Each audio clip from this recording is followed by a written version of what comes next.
Namo Tassa Bhagavato Arahato Samma Sambuddhassa. Namo Tassa Bhagavato Arahato Samma Sambuddhassa. Namo Tassa Bhagavato Arahato Samma Sambuddhassa. Good afternoon, everyone.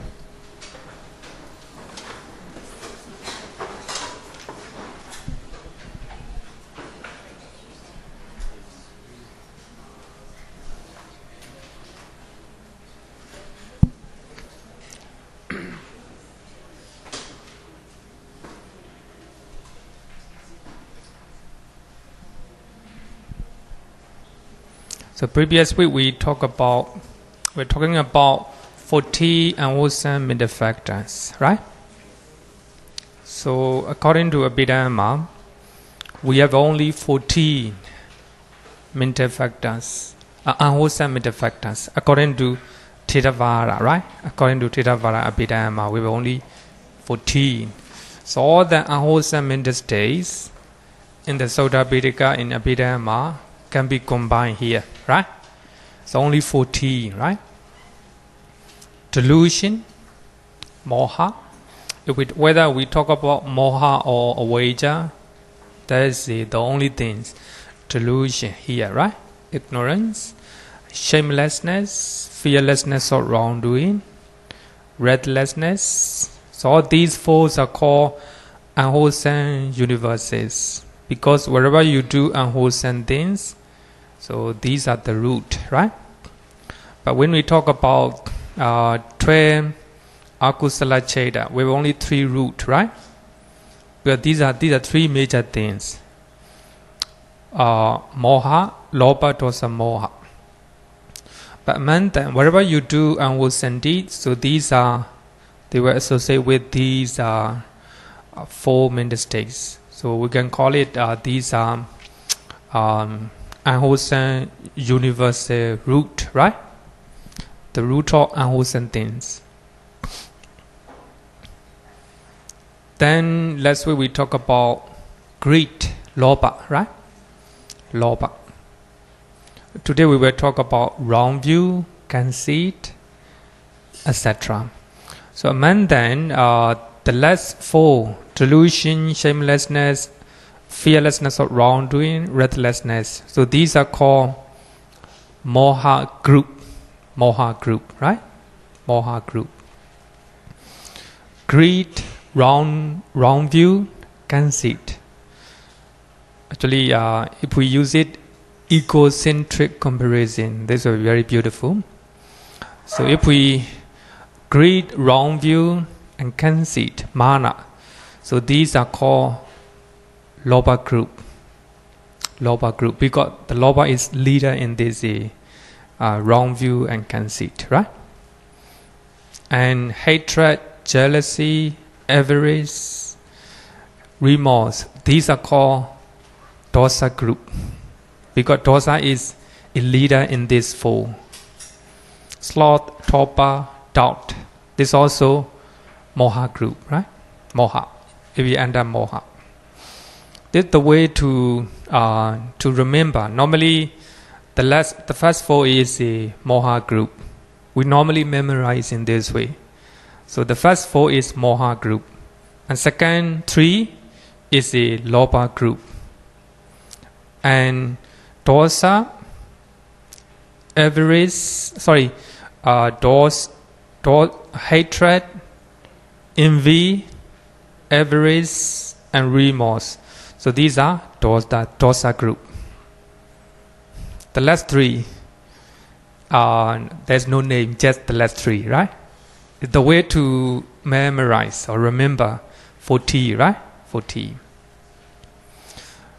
Okay, today we'll learn about wrong view.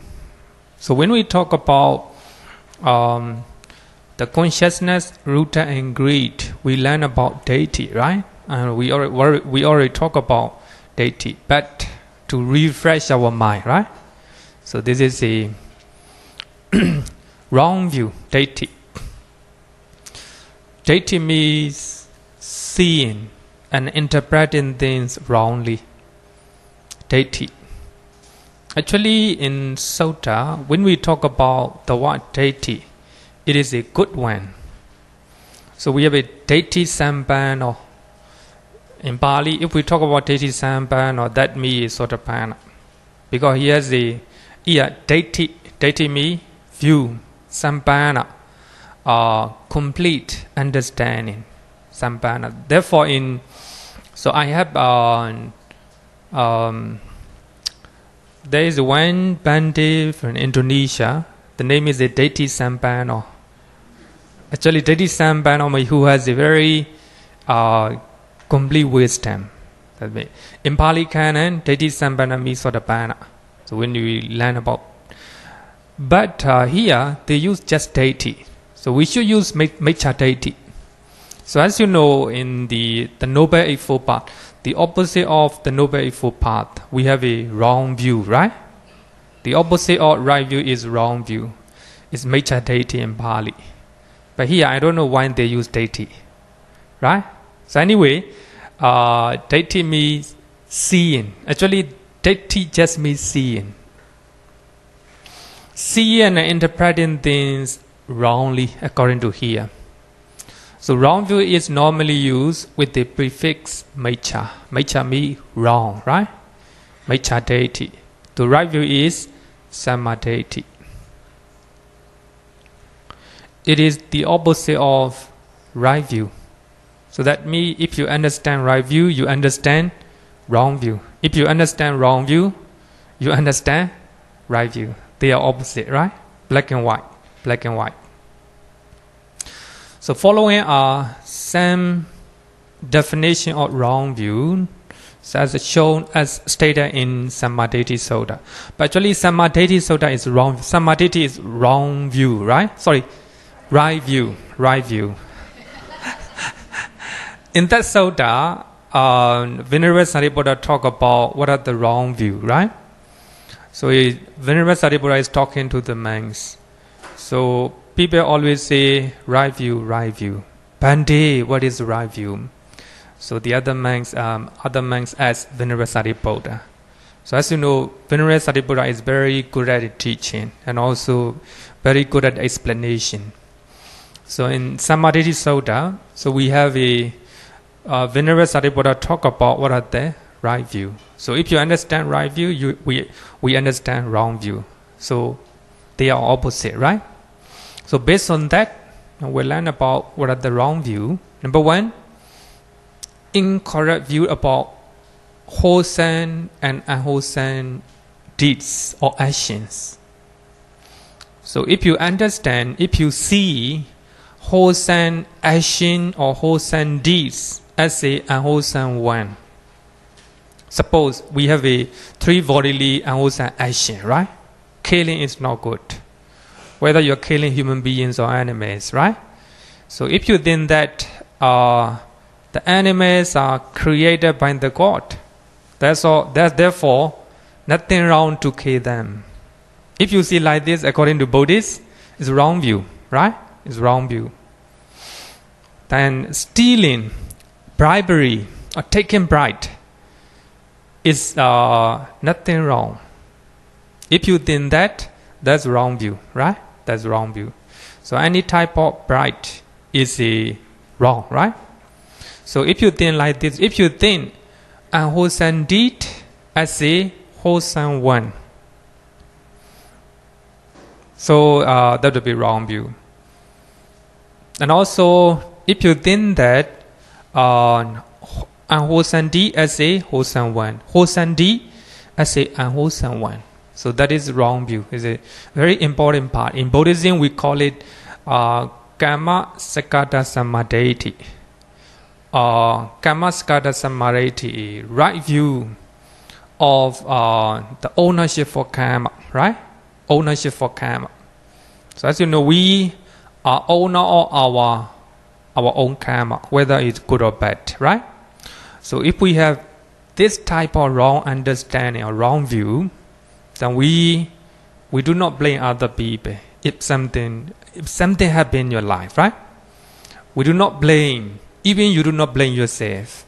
You just acknowledge the karma, right? The karma. So therefore, actually, the walking of the karma is very difficult to talk about because there are so many factors, right? So many factors. The karma that you do in this life, or karma that you did in previous life, right? So, if you understand, if you accept the ownership for karma, so that will be the first step or the right view.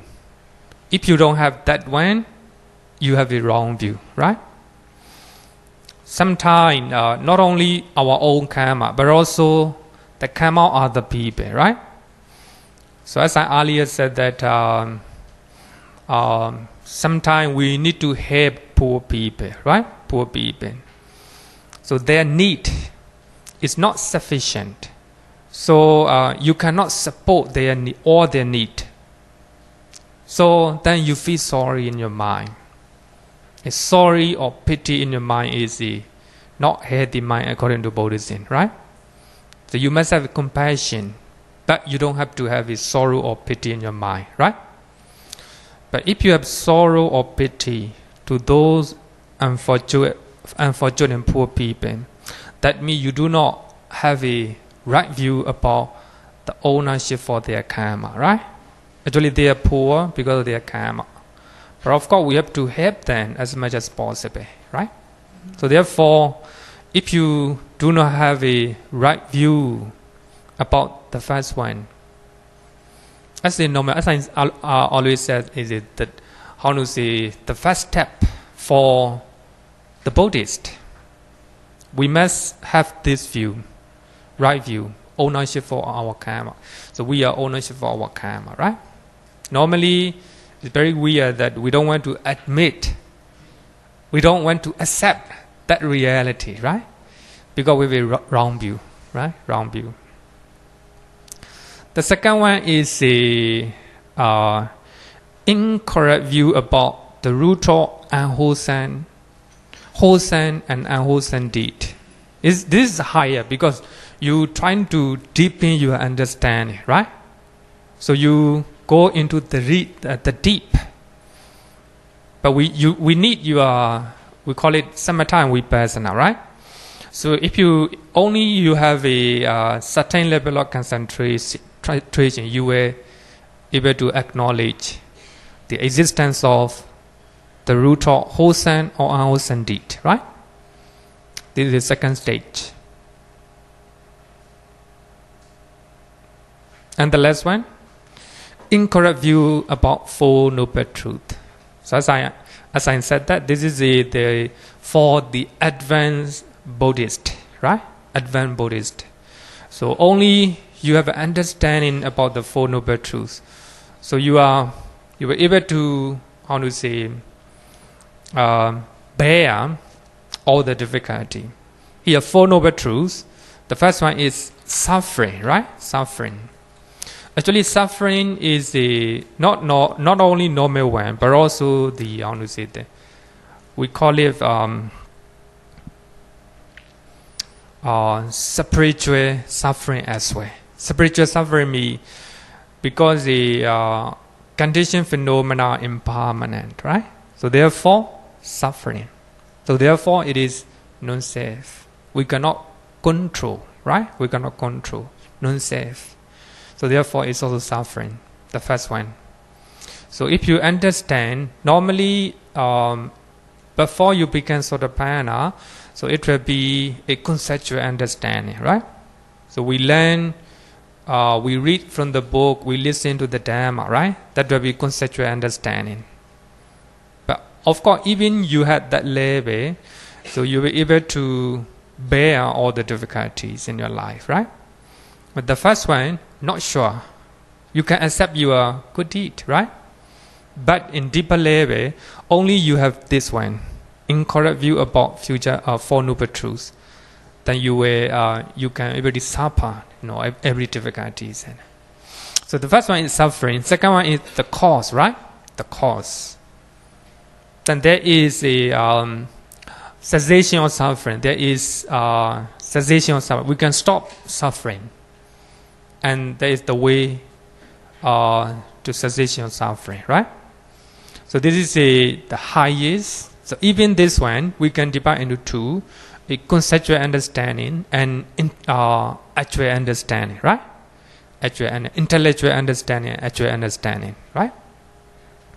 So if you have incorrect view about wholesome and unwholesome deed, that's a wrong view. So if you have incorrect view about the root of wholesome and unwholesome deed, that is second type of wrong view, getting higher, right? And the last one, if you have an incorrect view about Four Noble Truth, that is a wrong view. Different type of one, right? Actually, in Samanyaphala Sutta, so we have it. The Buddha talk about 62 type of wrong views. Sorry, not Samanya, Brahmajala Sutta. So the first Sutta in Digha Nikaya. So the Buddha talk about 60 type of wrong view, right? Wrong view. So among them, so the most important one is the Ucceda Diṭṭhi, Sassata Diṭṭhi, and Ahetuka Diṭṭhi. Three, right? Three. Ucceda Diṭṭhi. Ucceda Diṭṭhi means you just know and acknowledge stopping or cessation, right? Everything stop. Everything cease. You do not acknowledge arising. Sassata Diṭṭhi, you just acknowledge, you just know arising, not cessation, right? So there are two parts. So if you just know and focus arising or something, you was born here, right? Like this. If you do not acknowledge cessation or stopping, so that is a Sassata Diṭṭhi. In English, it is called Sastami. I forgot in English. Huh? So another one is Ahetuka Diṭṭhi. There's no cause. There's no cause, right? So therefore, we must have a complete understanding about everything too, arising and cessation, right? We were born here and we will die. So we must, if you know that, that is right view. If you do not know that, that is a wrong view. And if you do not believe that there will be, if you die this life, that's it. That's also Sassata Diṭṭhi, right? And some people do not believe previous life, right? You just was born right now, this life. So that will be another right view. Some people do not believe the causes, right? The causes. We just arrive here randomly. So actually, some scientists said that we are here randomly, right? Without any cause, right? Because they cannot find the cause, right? That's also wrong view. So we have a 62 type of wrong view in Brahmajala Sutta, right? So therefore the Buddha said that because I do not see even a single thing on account of which arising and wholesome qualities arise. Arising and wholesome quality increase and expand so much as wrong view. So if you have a wrong view, arising and wholesome deed, unwholesome qualities, unwholesome states will arise. Arising unwholesome qualities increase, right? Increase. If you do not believe on to the future rebirth, right? Some people have that wrong view. So if we die, that's all. Then they enjoy and they do unwholesome deed, right? Based on the wrong view. Like this. So some people think that killing the people non-believer of their religion, right? It is a good deed. Based on that, they kill other people who do not believe their religion, right? So therefore, based on the wrong view, so we do a lot of unwholesome deed. So therefore, the Buddha said that. So if we have a one mental state in our mind, then we will have a lot of unwholesome deed. So in Nikaya, right? In Nikaya. Any question regarding with the wrong view? Okay.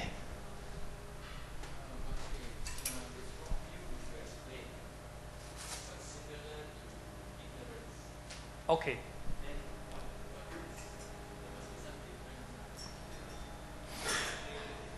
I see. It's very actually this question is posed to me second time, as far as I remember. Of course, it's very similar. I think I should have used one soda. Actually, delusion or moha is the origin. Based on delusion, we have a wrong view, right? Actually, in the Noble Eightfold Path, the opposite of Noble Eightfold Path is the Ignoble Eightfold Path, right? The Noble Eightfold Path start with the right view, right? Right view. So in the first Sutta or the Magga Sanyutta from Samdha Nikaya, I said that because of avijja is ignorance or moha, right? Because of ignorance, we have a wrong view. Ignorance together with shamelessness and fearlessness of wrongdoing. Moha, ahirika, and ottappa. 3, right?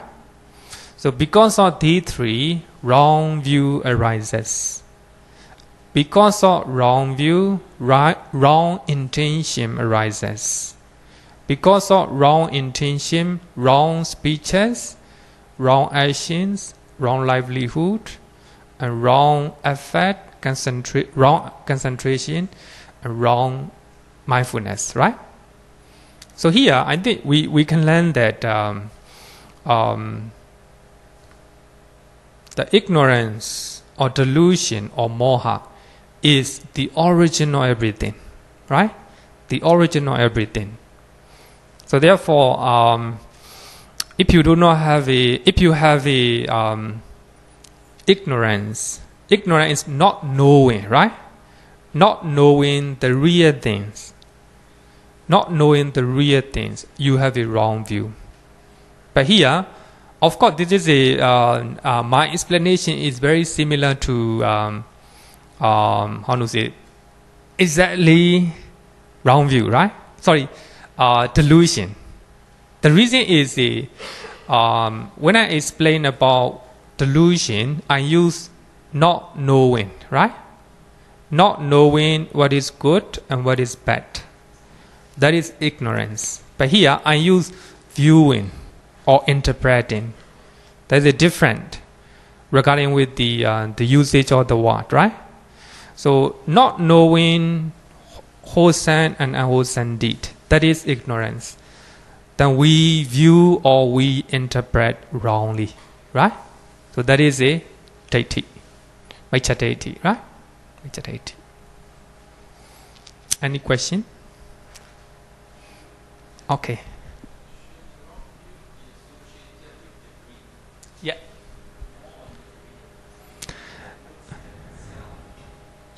Yeah. According to Abhidhamma, of course, I will say that according to Abhidhamma Sangha, according to Abhidhamma manual Abhidhamma, this book, right? So, of course, the Diṭṭhi, based on the greed, right? Based on the greed.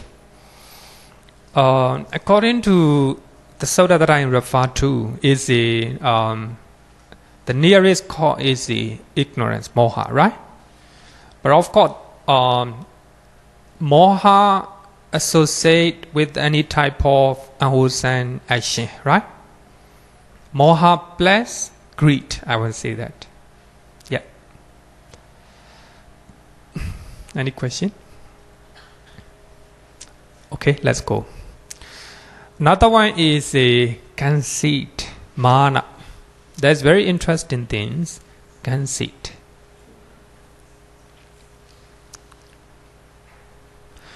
Māna literally means comparison. Comparison.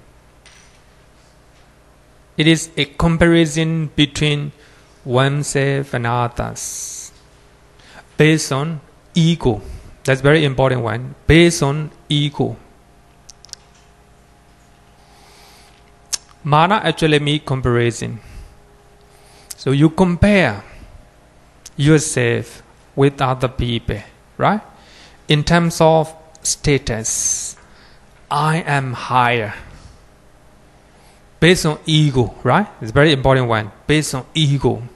So therefore, Māna associate with greed-rooted consciousness, right? Lopa mula cheda. Based on ego. In terms of status. In terms of possession. So I'm higher, I'm junior, I'm senior, like this, right? In terms of wealth, I'm richer. You compare with based on your ego, right? Knowledge. I am knowledgeable than those people, these people, like this, right? Ego.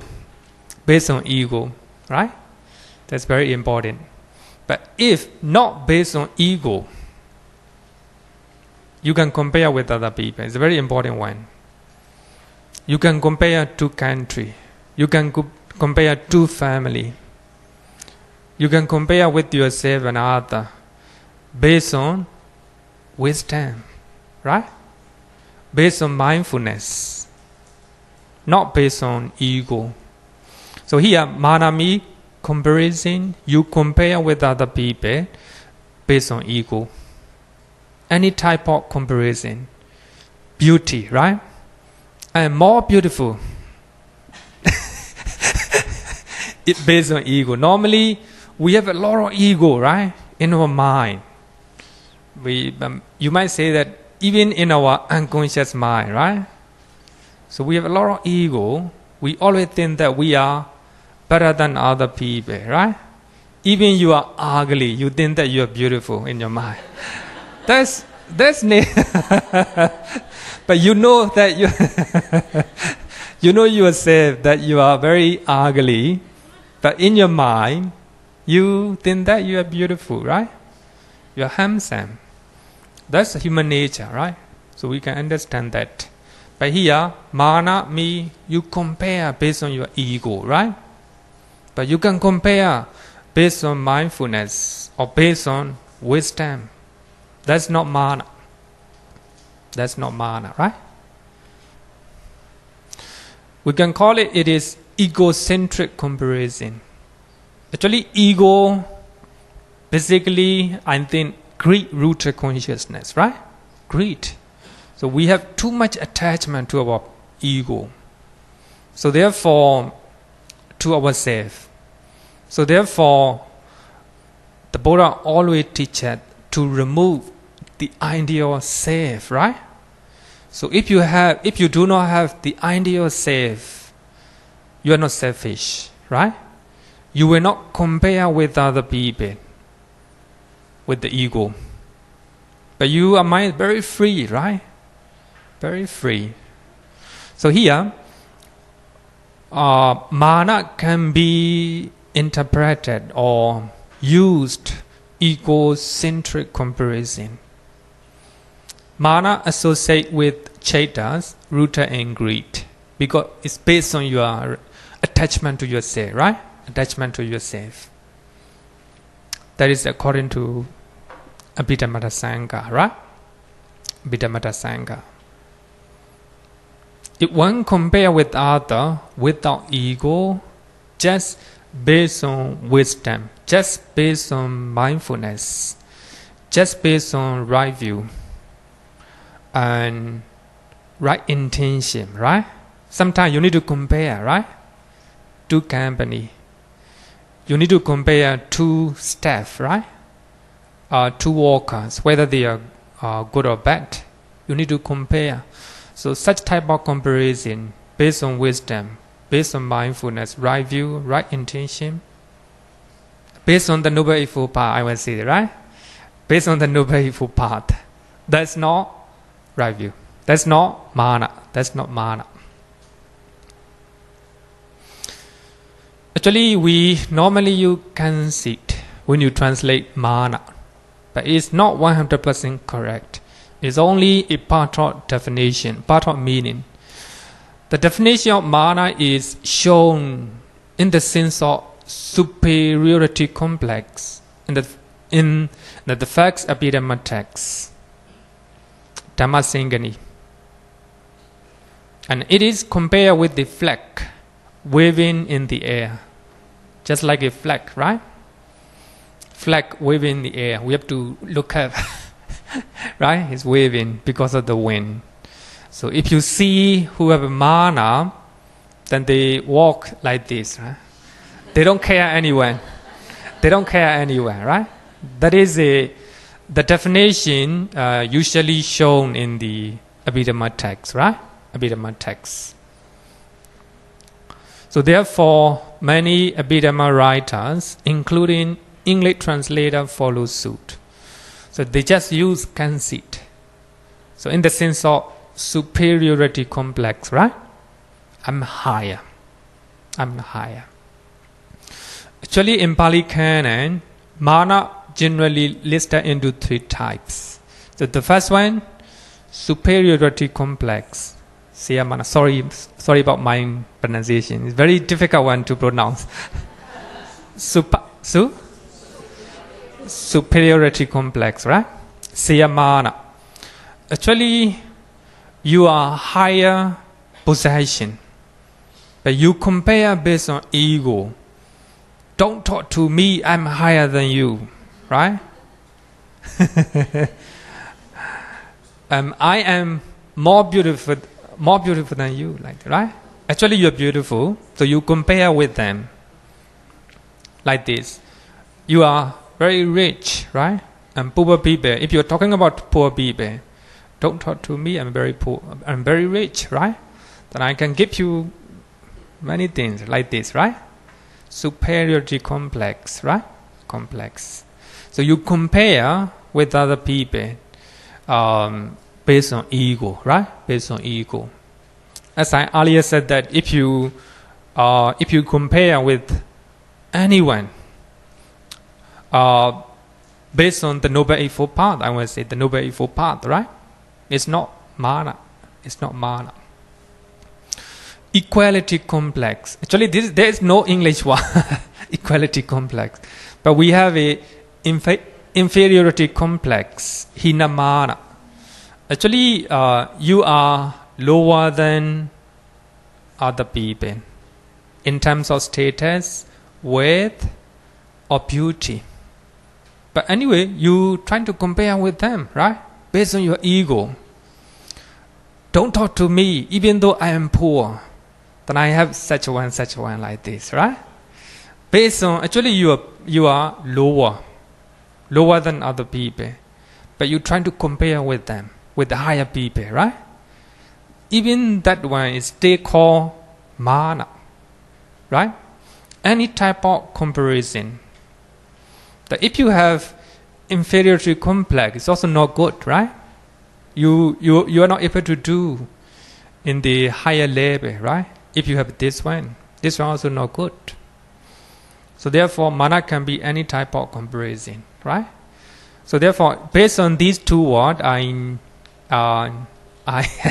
create a new equality complex, right? Sometimes you are equal, right? You are attending one class, you are attending one university, right? But you're trying to compare with your classmate based on your own ego, right? But you have equal range, equal possession, right? So you're trying to compare. So equally, you are rich, but trying to compare based on ego, right? Based on ego.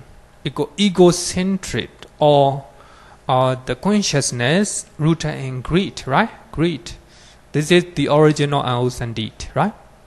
If you have such type of comparison, such type of Māna, then you likely do unwholesome things, right? So therefore, Māna, if you based on suttas, we have a 3 type of comparison, right? Comparison. So any type of comparison based on ego, that's Māna. So therefore, negative aspect of comparison is unwholesome mental state. Negative aspect, right?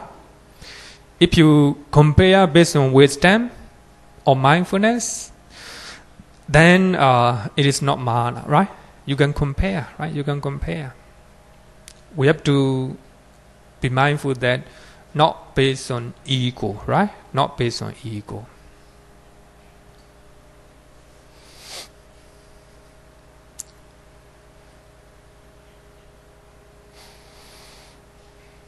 Māna is totally eradicated only when one becomes Arahant.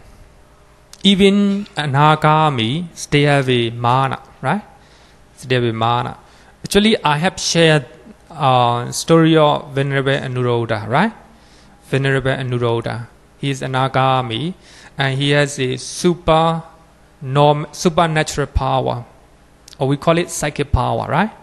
He can see 10,000 system of the world, right? Many world system. He can see with his divine power, divine eye, right? Divine eye.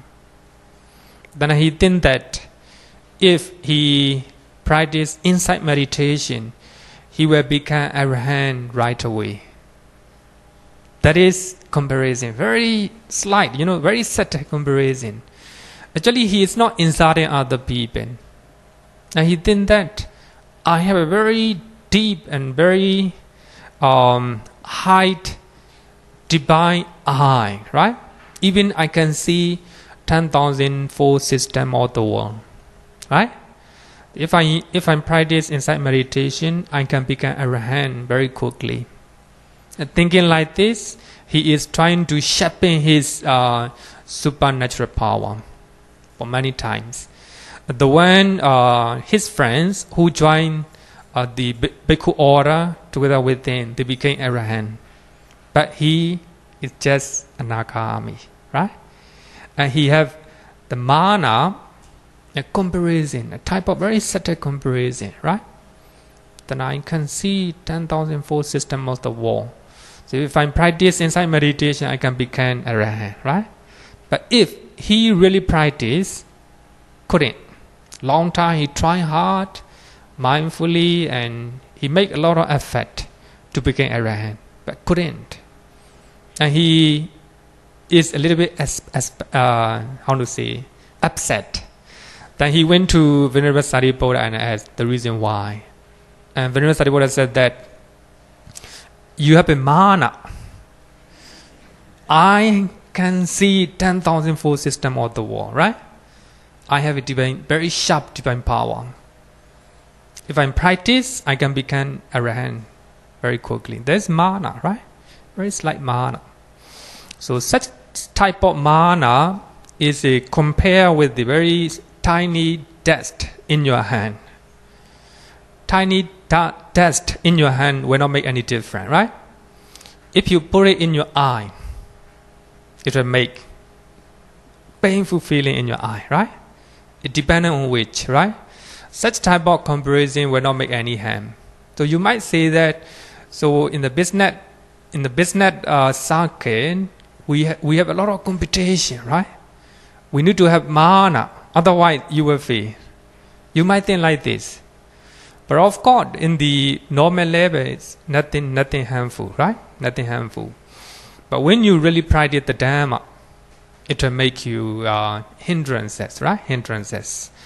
So therefore, Venerable Sariputta point out that you have this certain Māna, you have to cut it out this one. And you are thinking that even though I'm trying hard, I cannot become Arahant. That is restlessness in your mind, right? Like this. So then he practiced, he became Arahant. So therefore, Māna is totally eradicated only when one became arahant. And the Buddha said that bhikkhus, without having abandoned 6 things, one is incapable of realizing arahantship. If you cannot overcome 6 things, you cannot become arahant. So this is according to Arahata Sutta from Anguttara Nikaya. So the first one, conceit. Actually, in this sutta, according to this sutta, Māna can be interpreted as a conceit, right? As a conceit. Conceiving oneself better than others. If you have such type of egocentric comparison, then Māna, right? You cannot become arahant.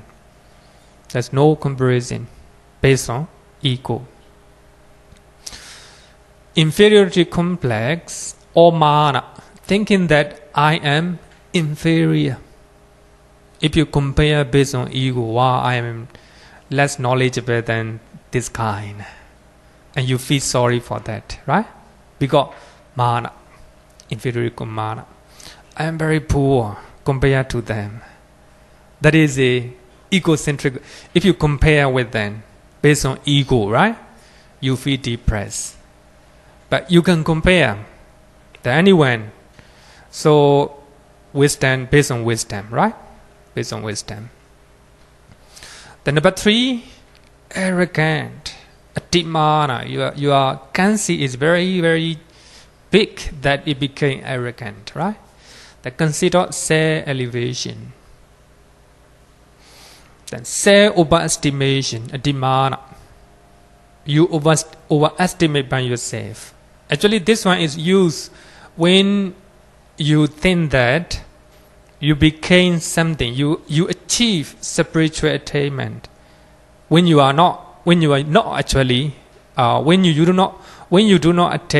actually. Suppose you think that you became Sotapanna. Actually, you are not. But you overestimate, right?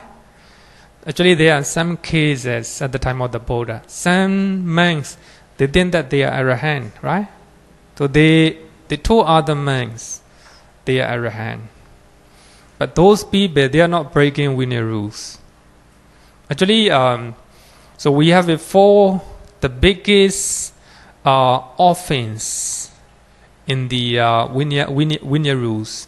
So if you break one of them, you no longer become a monk. You became samanera. You cannot see. So the first one is killing human beings. The first one. If you kill human beings, even you, so you tell that you have done a lot of good deed. It's better time right now, and you will have a rebirth in the heavenly realm. Even you praise, even you tell like this, so the listener and commit suicide, then die, then you no longer be a monk. Then you give a medicine to abolish, right? Abortion, not abolish. Abortion, to have abortion, no longer be a monk. So like this, very subtle one. The second one is stealing. There is a amount, the amount that you steal, right? There is mentioned the amount. So if you steal, no longer be a monk. And third one is sorry? Oh, actually, the first one is sexual misconduct. Sorry, the first one is sexual misconduct, right? So if you make sexual misconduct with a human being, even animal, no longer be a monk. You cannot do sexual misconduct with the animal elsewhere, right? And the fourth one is telling lie regarding with supernatural power. Even though you do not have a jhana, you tell the people that I enjoyed the first jhana last night. If you without having the first jhana, you tell the people to have a impression, right? To get impression from them. last night I enjoyed the first jhana for 3 hours. Like this. If you tell like this, regarding with the jhana, magga and phala, then you no longer be a monk, right? But in your mind, you think that last night you enjoyed the first jhana. Then you tell other people, right? Then that is not it. That is called overestimation, right? You overestimate your attainment, right? So that is called Abhidhamma. Then obstinacy. This one is related to Dosa. Hostility caused by anger and conceit. It's a very, very bad one. And the last one is self-abasement. Atinipada. The mindset that think I am inferior, occurring in one who is actually inferior. This is very bad. This is also very bad. It will, if you have this one, self-assessment, self-abasement, then you cannot become arahant, right? Actually, this not only to become arahant, these can be applied to become a successful man, right? If you have all these one, you cannot be a successful one, like this, right? So what I want to point out is we have a different type of Māna, right? Different type of Māna. Māna means comparison. You compare with other people, right? Other people, whether superior or inferior, whether they are equal, right? You're trying to compare based on equal.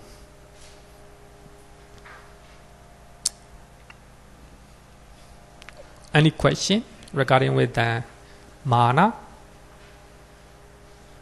Okay.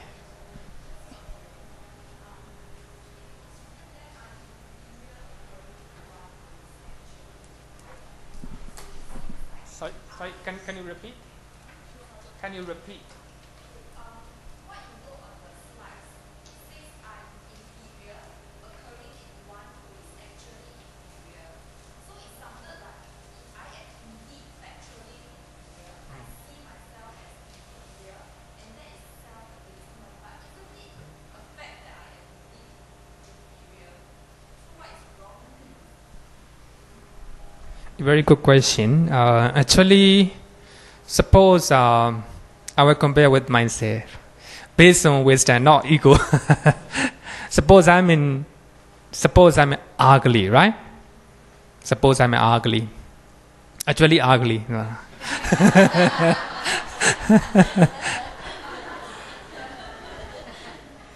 Actually I'm ugly. So then I compare one guy is very handsome, right? Very handsome. Then I always compare with him. I am very ugly. He is very handsome, right? Based on ego. Then it creates depression. It creates a happiness in my mind, right? Actually, I'm ugly, really ugly. Always compare with a beautiful, handsome one, right? That's the self-abasement. Of course, nothing wrong to compare. We can compare. Oh, he's very handsome. So you, how to say, I am really ugly. If you judge or if you compare like this, ugliness and handsomeness, right? There will be no depression. Because in your mind, you have a right understanding, right? Right understanding. Not based on ego. Not based on ego. It's very, how to say, slightly different, right? Slightly different. So how to explain this one?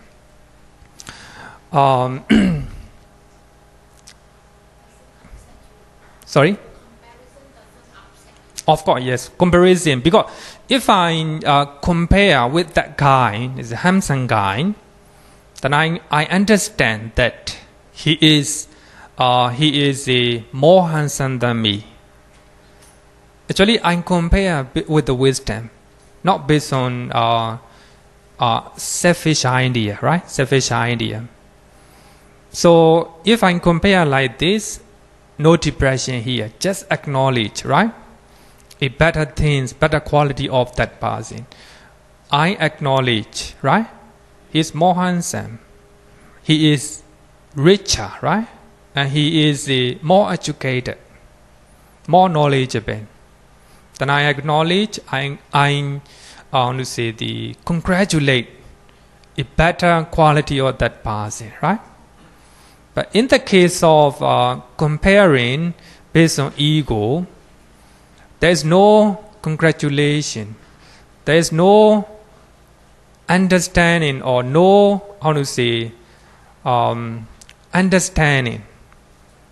But you think that, wow, I'm very ugly if I compare to him. He is many people love him. Many people know that he is very handsome and very ugly. Nobody acknowledge me. You compare based on your ego or greed, right? Greed. Then that create fear, that create depression and happiness in your mind, right?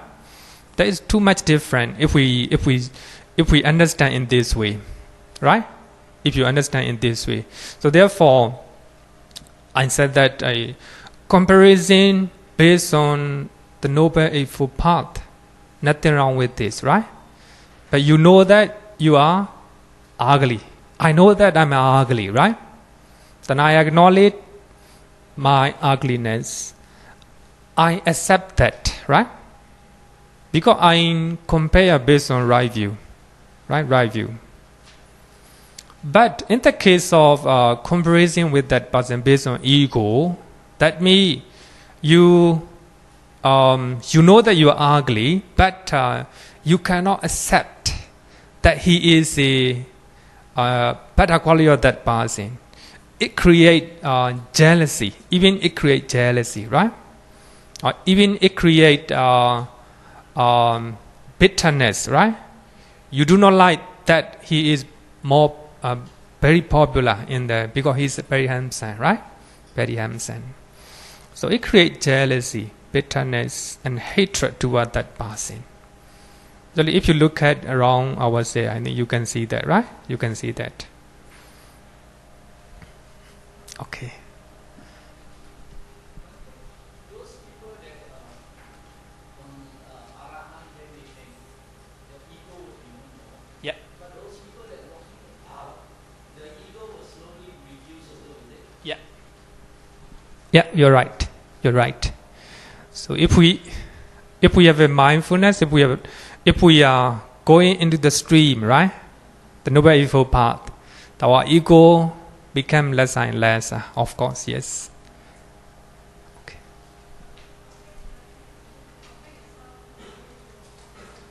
Sorry? Sorry? Can you repeat? Can't hear.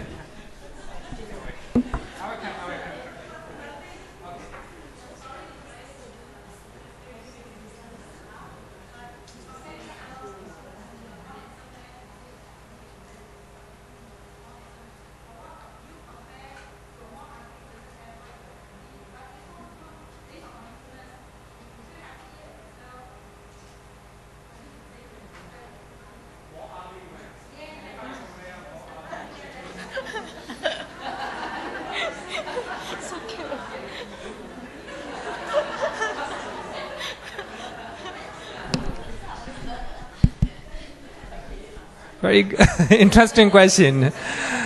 Now I compare with more handsome guy, right? Now I compare with more uglier than. So therefore we have a three type of comparison, right? Superiority complex, right? But if I compare based on my own ego, inferior than to me, right? It's also not good, not good. If I compare, he's more uglier than me. Then you look down on, right? You look down on that guy. Maybe temporarily it will create happiness in your mind, but that guy may not like you, right? that guy may not like you. So therefore, it creates unwholesome deed, right? So therefore, any type of comparison, whether it is superior or inferior, whether it is equal, not good, not good. So here, the point here is, we can compare.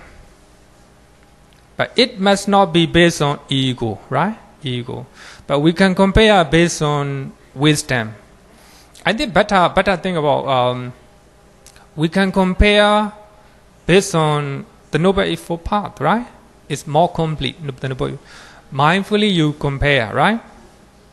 You can compare to country. You can compare to family, right? You can compare to people based on wisdom, mindfulness, concentration, right? But not based on ego.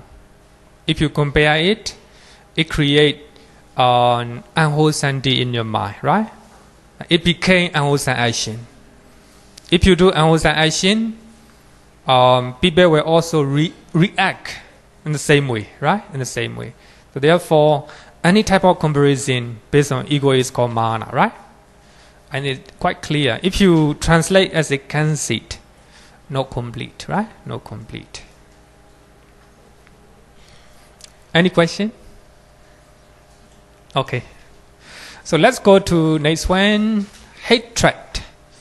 So we also have learned this one, Dosa. It is one of the three roots. So as you know, Lobha, Dosa, Moha, right? It is sometimes referred to a poison. Hatred is a poison. Its literal meaning is destructive element in our mind. It destroys oneself and others when it arises within our mind. Hatred, right? It comprises all forms of destructive emotions such as hatred, anger, envy, irritation. This is one part. Another part is anxiety. This is another category. Anxiety, sorrow, depression, fear. This is also a part of anger. Normally, what we understand is hatred, anger, envy, irritation. Only this part. But you do not notice anxiety, sorrow, depression, fear, right? So these are also a part of anger. Then I will give you an example. Dosa is aversion or a dislike toward the object.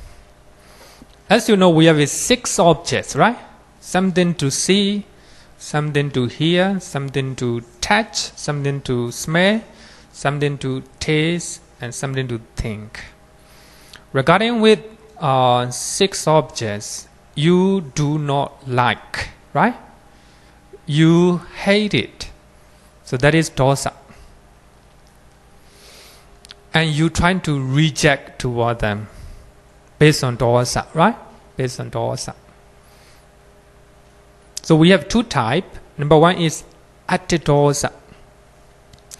So if we are in a position to react the object that we do not like, we feel angry and outburst. Actually, it's a, how do you say the, roughly we can divide into 2. That is not mentioned in the text. My own categorization. I correct that into 2, right? So atidosa and pasidosa. So actually, we are in a position to respond, right? The object, something you see, something you hear, etc., right? Then that can be, you feel very angry, right? You're outburst. Normally, parents can have atidosa, right? A teacher can have atidosa toward his pupil. And the boss, right, can have atidosa toward his staff, like this. Because they are in a position to respond, right? To respond. So this one also can be called atidosa. How about pasidosa? we are not in a position to react the object. But the object that we do not like, right? We are not in a position to react. And we feel depressed and frightened, fear, right? And worry. If you walk in a company, you're not in a position to respond to your boss, right? Then here, you do not like situation, dosa, right? But you're not in a position to react. If you react, then you will be fired. Like this. Then you feel depressed, right? You feel depressed. So therefore, dosa can be passive and active, right? Therefore, I said that sorrow, depression, fear. If you are afraid of ghost, right? Fear arises. This is a type of dosa.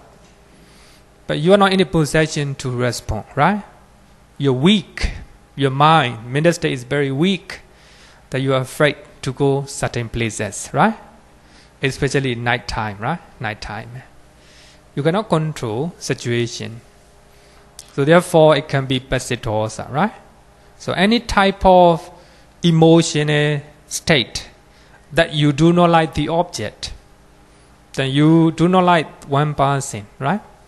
Then you see that person you do not like in your mind. That's dosa, right? That you hear a very loud noise. You can't bear it. But you cannot complain that this is a government project, right? You cannot complain. So you feel angry, right? You feel angry. But you can show your anger at home, not outside. Like this, right? So there's a dosa, right? Passive dosa. So therefore, any situation that create an emotional state that you do not like, an object, any object, even slight dislike, right? Slight dislike in your mind, that's called dosa. That's called dosa. So if we understand in this way, and the hatred, dosa is much more easier, right? Much more easier. So you fear it passing, right? But you are seeing all the time. But you are not in a position to react, right? But you do not like that object, that person. Then here, passive dosa, right? Passive dosa. So therefore, loba, dosa, moha. Actually, moha is the main character, right? Because you do not know the object. You do not know by yourself. So therefore, loba, dosa arises, right? Whether you like it or you don't like it, right? Any question regarding with the dosa? No, right? Actually, I forgot to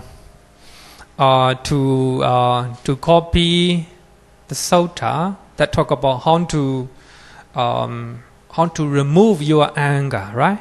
Hatred, especially about anger or resentment. Normally, we have a lot of hatred, a lot of anger in our mind. You may not like one person. You may not like one, noisy songs. You may not like the food like this, right? A lot of anger, especially regarding with the resentment toward one person, right? Then the Buddha given 5 ways to remove. I don't know whether I remember all. So the first one is the loving kindness, right? To develop loving kindness toward that person. Of course, it's not easy, but you have to cultivate one by one, step by step, right? Even though you do not like that person, you have a desire to alleviate, to make to create a welfare, and you talk to him with a good intention, right? It's not easy. or is a here. You must understand what is metta. The later I will touch on that in detail. So metta actually means wishing the welfare of a person or living being, right? Living being. That is metta. So wherever you talk to that person, wherever you act something toward that person, do it with the metta, right? I think it's the first one. Not really easy, but we have to do it. And secondly, compassion. Compassion. If that person have difficulties, you have compassion toward that person. You're trying to help them, right? That is second method.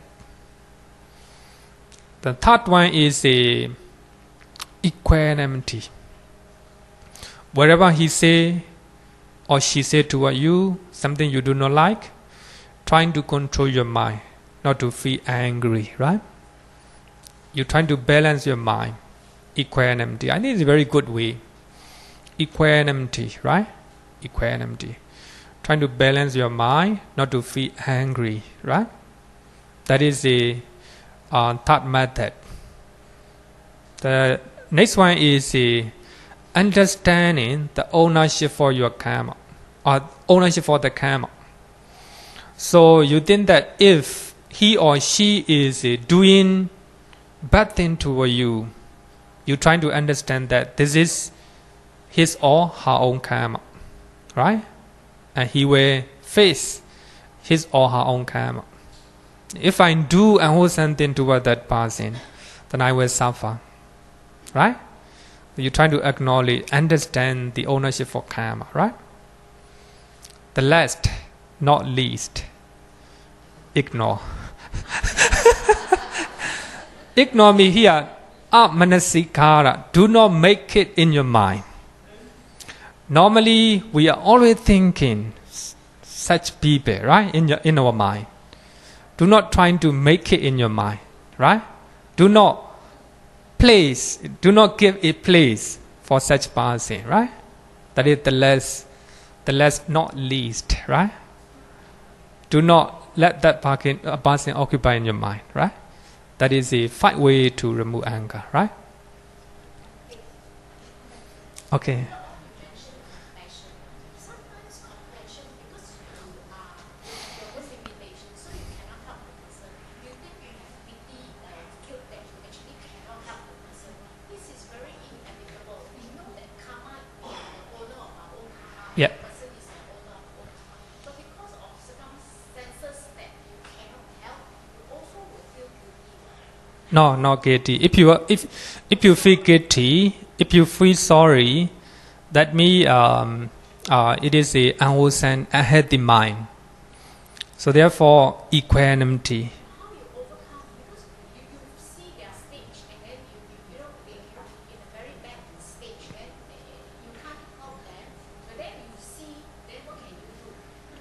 Therefore, equanimity, upekkha is very important. So in the 4 Brahma Vihara, so we have a loving kindness, right? So you must love other people. And compassion, you must compassion toward who are suffering, who are poor, right? Suffering. Then you are altruistic joy, right? You must congratulate other people, right? But there you have a limitation, right?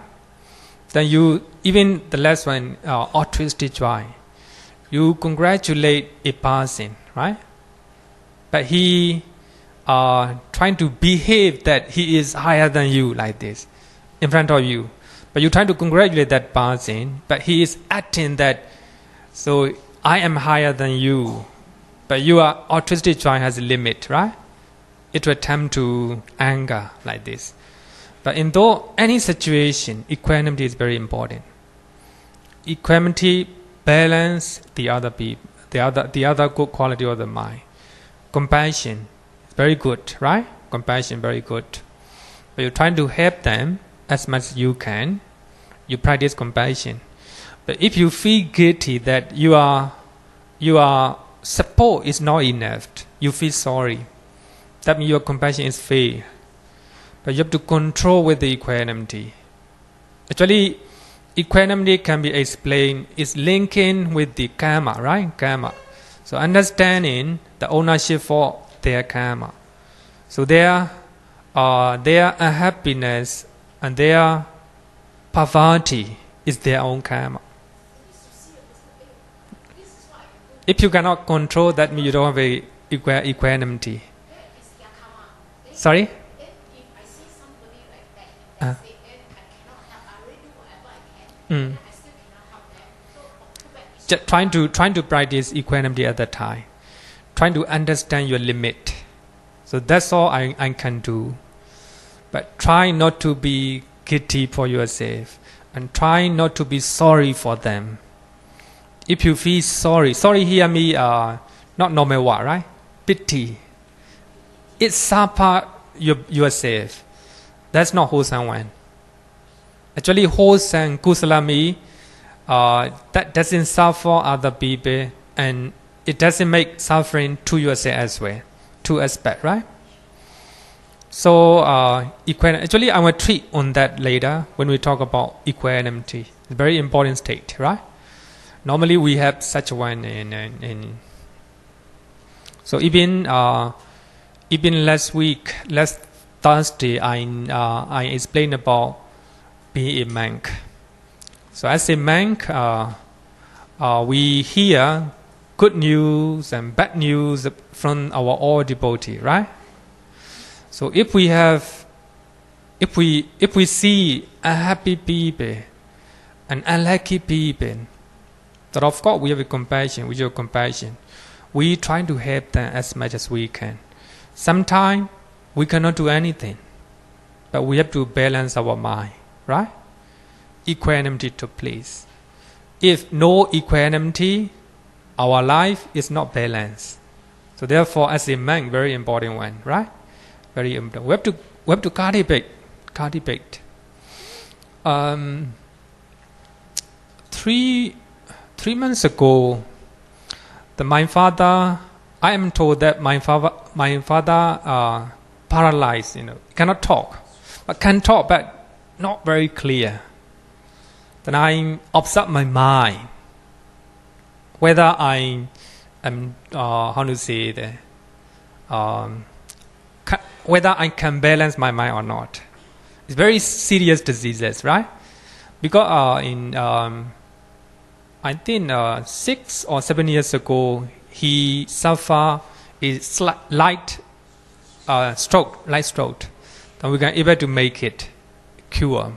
But this time, 3 months ago, we throw in the mouth, cannot talk. Then I told them to go to hospital, specialist, and to cure it.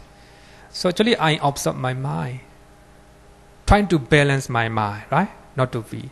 So what I can do is, I can talk to him to cure with a specialist. That's all. Then they do themselves, and now he's getting normal. Normal situation. So like this. So we will have a unlucky accidents, right? Unhappy situations. So we have to balance our mind, right? If I feel sorry, if I feel anxiety, right? Anxious in our mind, that is unhealthy mental state, right? So to control our mind, not to be shaken those unlucky incidents, occasions, right? So therefore it is called equanimity. Equanimity is balance of our mind, right? Later we'll touch on that in detail.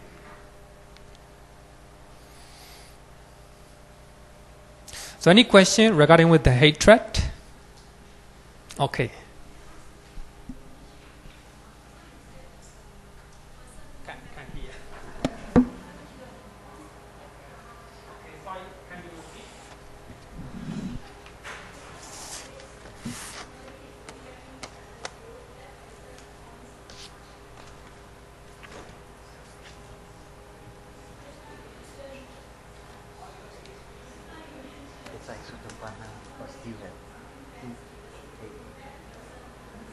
but you don't show because that's how they make you focus on show.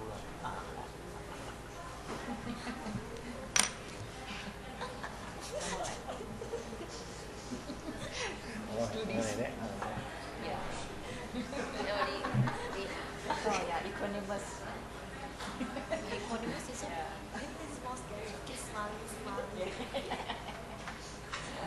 when I'm young, when my mom went to cane, she would always have a very bright smile. And the moment she starts to smile, you even know like Wireless one better. And then I should use wireless microphone so that I can go. Actually, the question is if person trying to do something bad to me, right? Then I also suffer.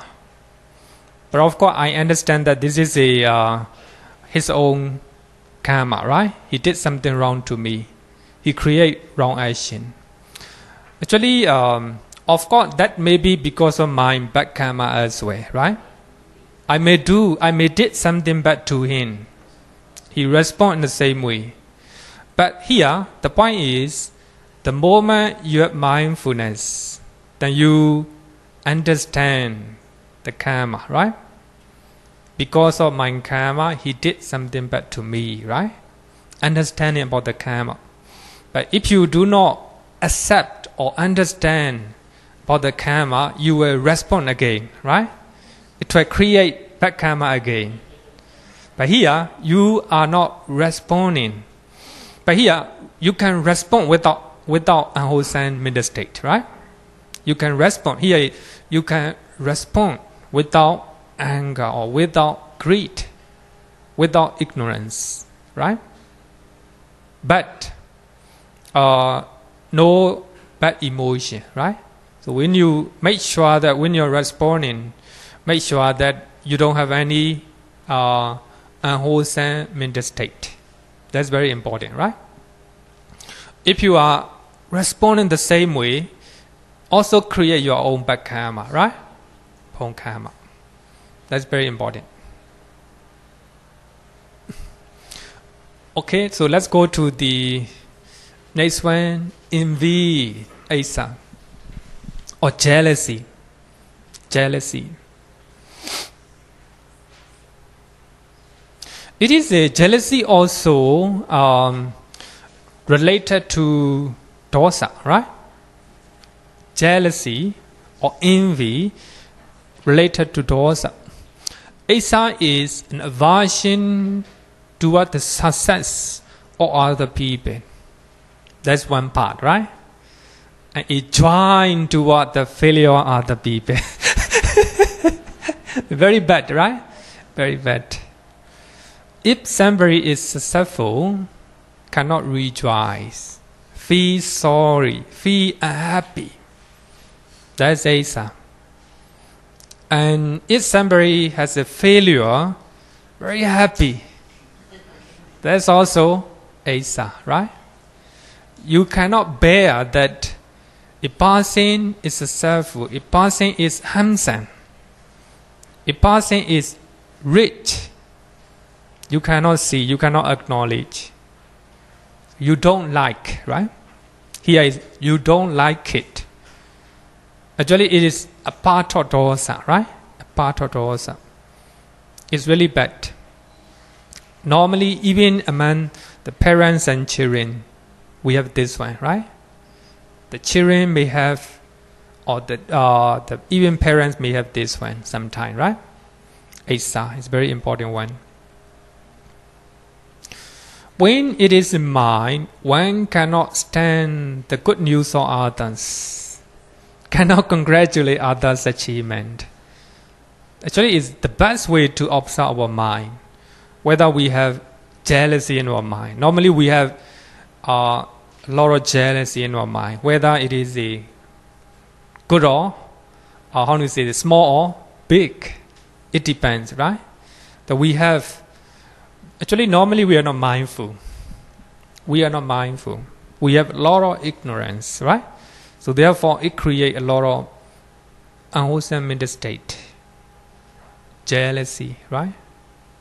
If somebody is taller than you, jealousy. And anything, right? Anything. So anything. Jealousy arises. If somebody is richer than you, jealousy arises. If somebody has driving a very good car next to you, right? Jealousy arises. So therefore, it is very important to observe our mind, right?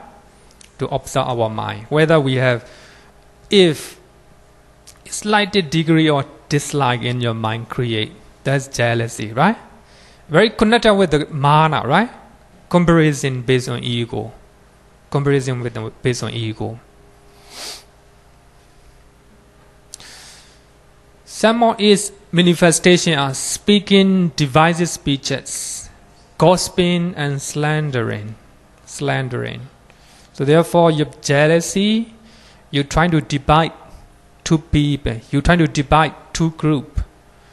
You're trying to divide two countries, right? Like this. That is because of jealousy and gossiping. No, he is very bad like this, right? We're trying to gossip because we're jealousy toward that person, right? And slandering. That's an unhealthy mind, right? It's an unhealthy mind. It usually arises to one who has no confidence oneself. If you are a boss, you may have jealousy toward even your worker, right? The worker is very bright, trying to perform his duty in the right way, right? Sometimes even he is higher, right? He is higher, but he may have a jealousy toward that person. Of course, between two people who are equal, jealousy is easy to arise. If one is promoted, right, because of his good performance, then we may have a jealousy toward that person. Why him, right? Not me, like this. Because you cannot acknowledge the ownership of karma, right? He may have his own karma in this life or in past life, right? So if you cannot understand, if you cannot accept their promotion, his promotion, then feel jealousy here. Unhealthy mind. It creates a happiness in our mind. Even we cannot sleep like this, right? So therefore, all these 40 unwholesome mental states are the root of unwholesome actions, right? Unwholesome actions. For those who have less confidence, of course, they have a lot of jealousy and envy.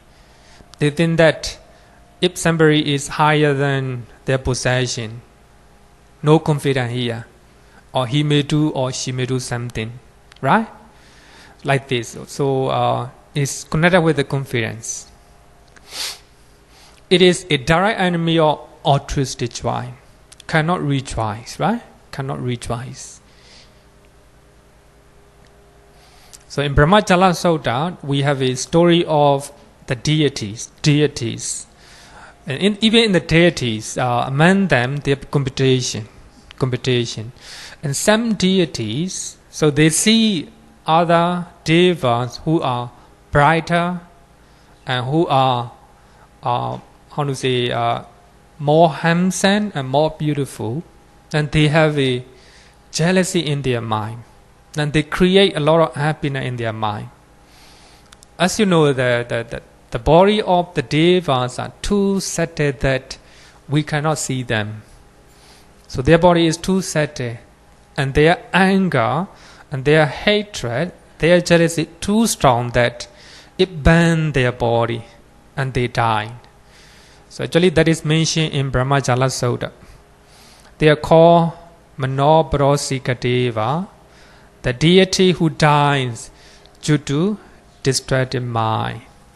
Partly because of the jealous mind, right? They cannot congratulate a better quality of other devas, right? It's very important to have a healthy mind that to congratulate those are higher quality, right? They may be inferior to you, or they may be superior to you, but trying to congratulate, right? They're good quality. They are better quality, right? Better quality.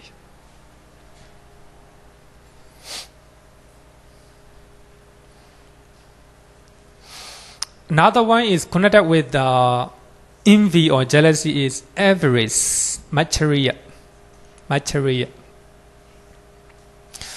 Macchariya is a selfish dislike to share one's own belongings, information, knowledge, loved ones or things. Especially a selfish dislike, right? Selfish dislike. You don't want to share. We can call it stinginess, right? Stinginess. Actually, Abhidhamma commentary also mention it is a because of lobha, right? Because too attached to our own belongings, right? What we own, what we belong to. So therefore, we have avarice or miserliness, right? Miserliness or stinginess. We don't want to share our information, knowledge, and loved ones.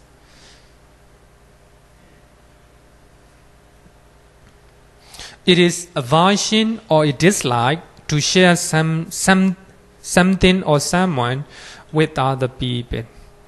I don't mean that you have to share your beloved one. Not like this.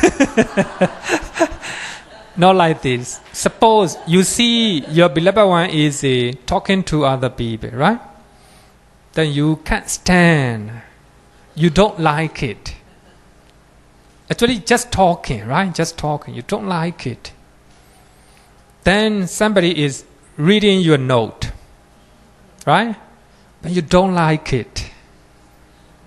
You don't want to share your material, teaching materials. You don't like it. The reason is, after reading your note, and they try hard, and they overtake your possession like this. That is what we call it avarice, right? Avarice. Anything that can be anything.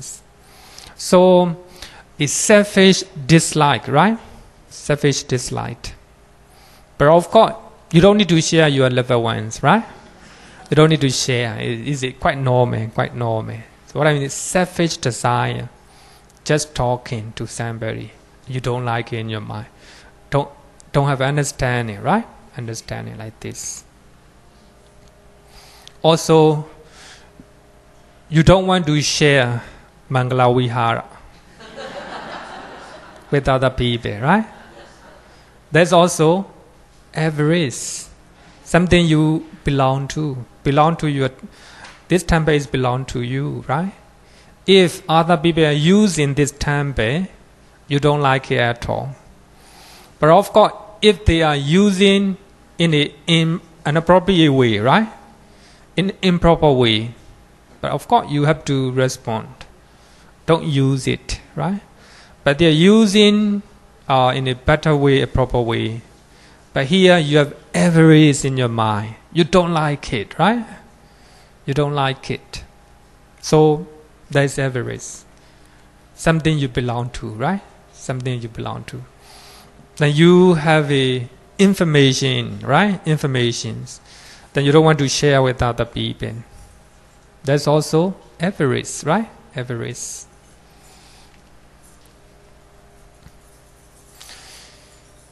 Even though it is translated as avarice, miserliness, stinginess, covetousness, a lot of translation. Its proximate cause is aversion or hatred, dosa, right? Dosa, which is interrelated with the greed very closely, because you have attachment to something you belong to, right? So they are based on that. You don't like a situation, then avarice, right? So therefore, according to Abhidhamma Sangha, avarice, Macchariya is under hatred, right? But it is interrelated to lobha, because of strong lobha, right? Lobha. So we In Kotra Nikaya mention 5 type of avarice. It can be more than 5, right? Because it just give 5 lists. Normally this sutta intended for the monks, right? Especially for the monks. But it can apply to lay devotee as well, right? The first one, dwelling avarice. As I said that, Mangala Vihara is a dwelling for you, right? You came here for study, and you do puja here. If you don't share this place with other people, right? Suppose the other organization come and use this temple, then you don't like it. There is a time, there is a place. Nobody is using that time schedule, right? But you don't want to share just because they are from other society. Just like that. The avarice, right? Selfish dislike. But you, by that time, the place is utilized, then our devotees are using this place, then you reject their proposal. It's okay. Because it's not selfish one, right?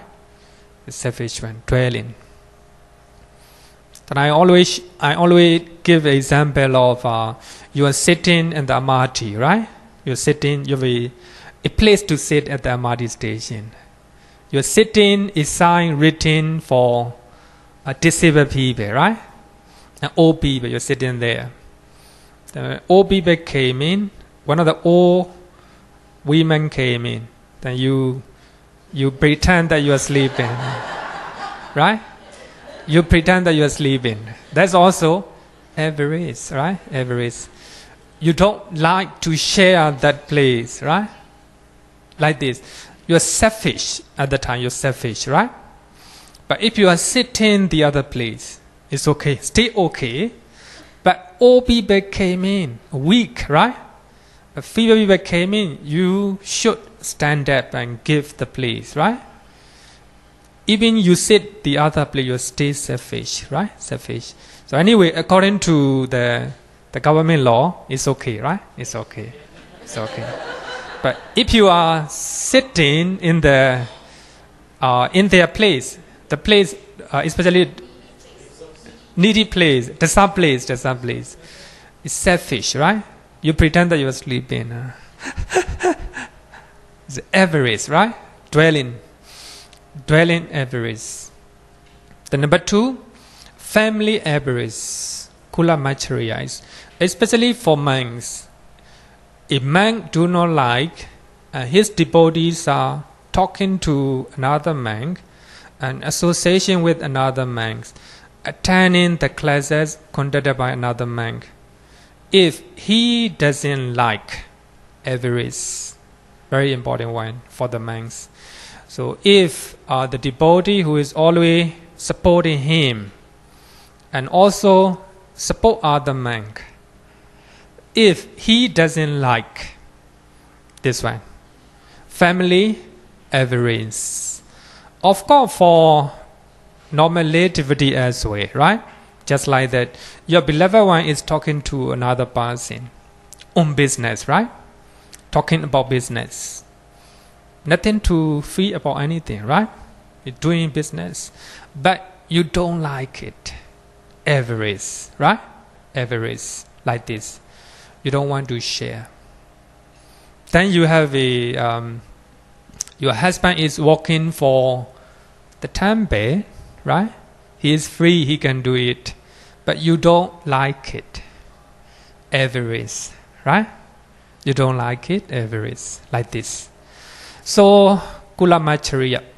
And that one, gains avarice, labha Macchariya.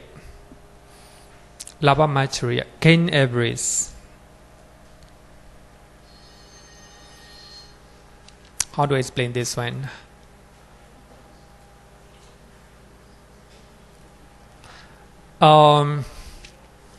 Suppose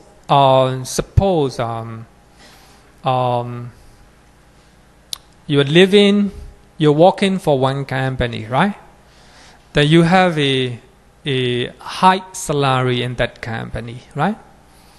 There is a post in that company, but if you share that news to other people, the company will hire. If the company do not hire other people, you have more power, you have more salary, right? You don't share that news. That is avarice. Avarice, right? That means you're selfish because of your own end, right? Your own profit. You don't share that news, right? So that is gains avarice. Number 4, beauty and fame avarice. One of Macchariya. You have a popularity in one place, right? In the company. If another guy came and performed, and he became popular in the company, and you don't like it, right? You don't want to share popularity with other people, right? That is beauty or fame avarice. You are handsome in the school, right? You're beautiful in the school. The most beautiful girl in the school, right? So another beautiful girl came in. You don't like it. Because if she came, there are 2 beautiful girls in the class, right? You don't want to share like this. So these are avarice. It's very subtle, right? Very subtle. It's related to anger because you don't like it. You don't like that situation, right? And number 5, knowledge avarice. Dhamma Macchariya. Here, Dhamma is knowledge. Knowledge avarice.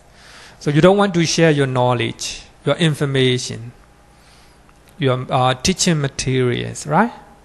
But here, I think we have a, according to this one, copyright. Copyright can be under this one. If they are too selfish, right? Actually, some population are selfish, right? They don't want to share. Even though they have enough profit, right? They don't want to share. They want to hold it. So one of the organization is, you may know it, Buddhist society. I think that, of course, they need support, right? They need a lot of money to run their association. But they hold everything, right? They hold copyright. So if you find out in the internet, Google in the internet, you hardly find the book from Buddhist society, copyright. So therefore, Buddhist society is not popular because of their avarice. I will say that.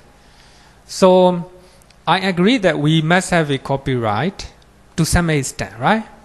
But sometimes we need to share, especially if we are publishing a Buddhist literature, right? Buddhist literature must be free access, right? Free access. So therefore, part of Meditation Center is doing good in this case. And he written on the book, anyone can publish. You don't need to ask permission for publishing this book. So therefore, they have a lot of support, right? So free to publish, even no need to get permission, right? Permission. That is, they don't have avarice. They know that this is a good quality to open, right? Everyone. Any question regarding with the jealousy and avarice? Any question? Okay. Okay. Okay. Earlier on, you talked about the family avarice. You talked about a monk. The monk don't like the other people to share. What will happen to the monk? If the monk, what will happen to him? If you don't share, it's okay. It is really related to our topic. Actually, time is actually, may I take 5 minutes, right? I want to share a very beautiful story regarding with our question. So there is a very beautiful story. We always refer to that story to talk about Macchariya or Avarice. Avarice. So at the time of Cakkapala Buddha, in the village temple, there was a monk. So actually he is a very powerful in that village. Only one temple, only one monastery, only one abbot, monks. Very influential in the village, right? So later on, when Arahant came and visited to that place, the heart of the village saw that Arahant,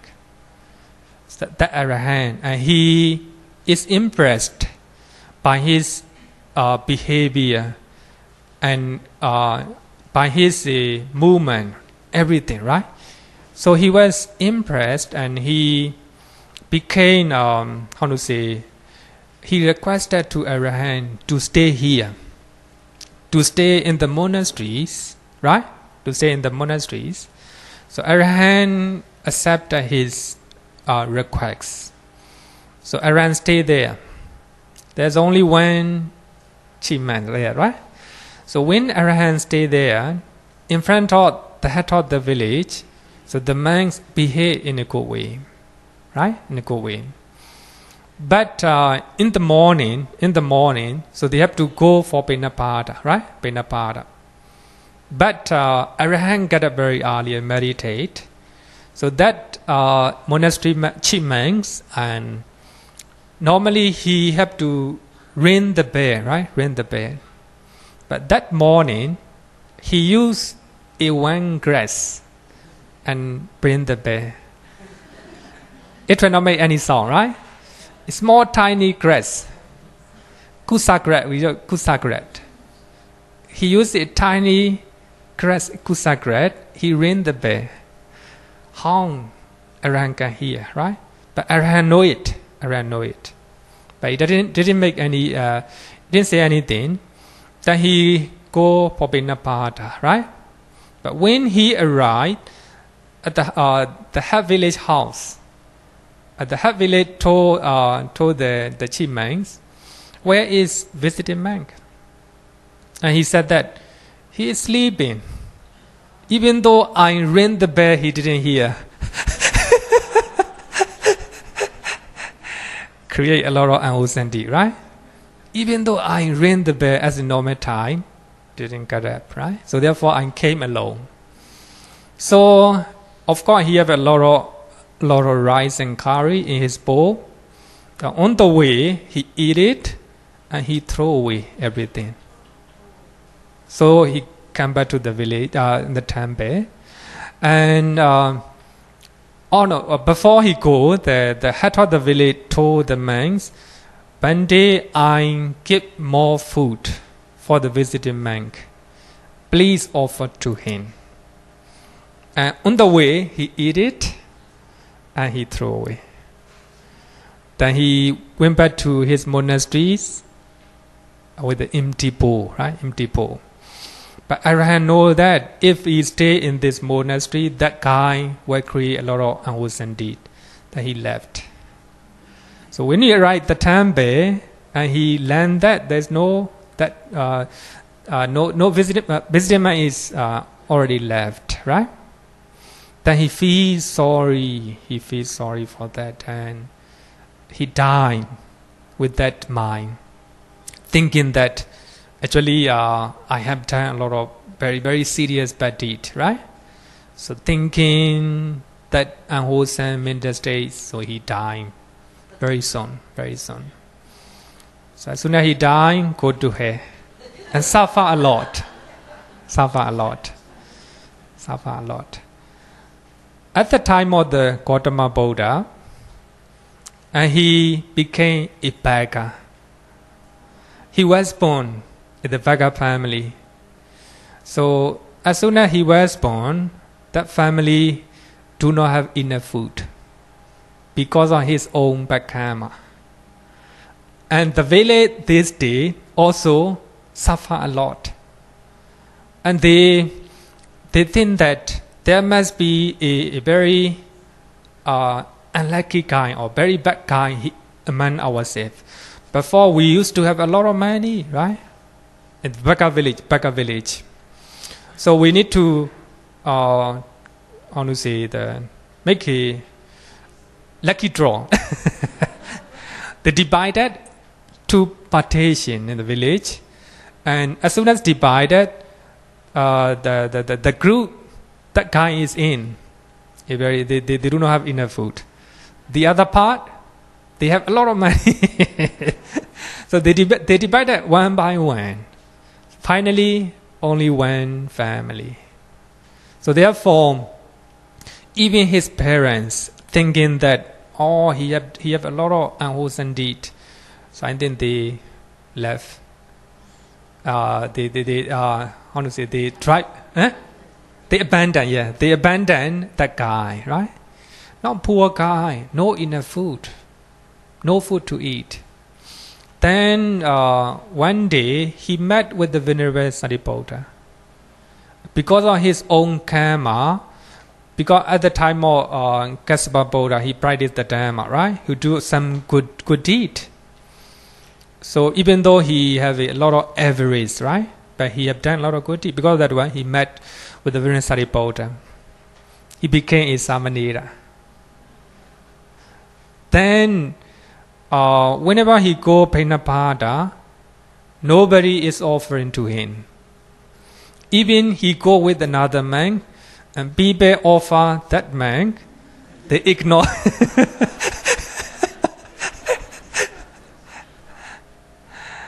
Then Venerable Sariputta know that. So therefore, he share his food with that guy.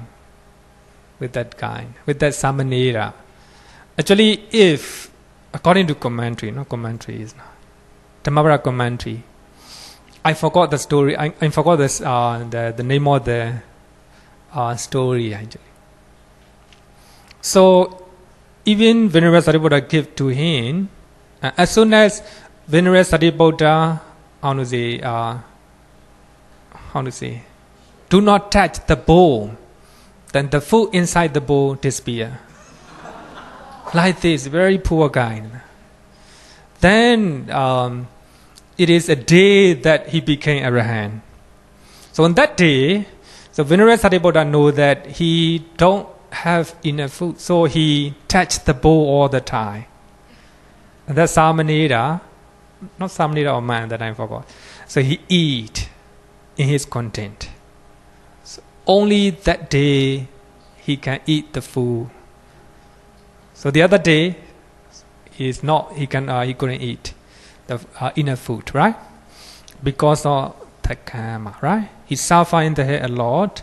So even the last life he became Arahant and he not enough food, right? Not enough food. That is the result of avarice. Avarice, very frightening, right? Very frightening. So try not to have avarice. That is the story that you can read in Buddhism in Daily Life book. Actually, we are printing Buddhism in Daily Life. We are in process. We are typing again. We were printing that book in Myanmar. I think it will finish maybe within a few weeks. So we'll distribute, right? Then you can read this story in that book. And then I have seen a PDF copy of that book. Then you can find out Avarice. So in that book, you can find out that story, right? Very beautiful. We always refer to that story, right? That story. Okay, so that's all. So we'll close our class. Next week, we have an announcement. Next week, we don't have a class. Okay, just one announcement. On the 28th of August, there will be a talk by Bhante Yana Siha. In short, we call him Bhante Siha. The topic of the talk is how to maintain happiness in the developed society. It's a Monday, 7:30 to 9:30 at this hall. And next week there's no class. Okay? So come back after next week.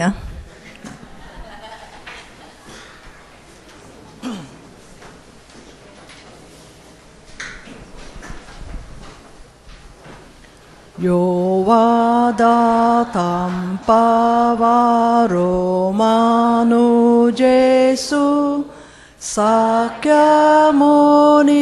Bhagavakata Gicho Paragato Bala Viriya Samangi Tam Sugatam Saranatam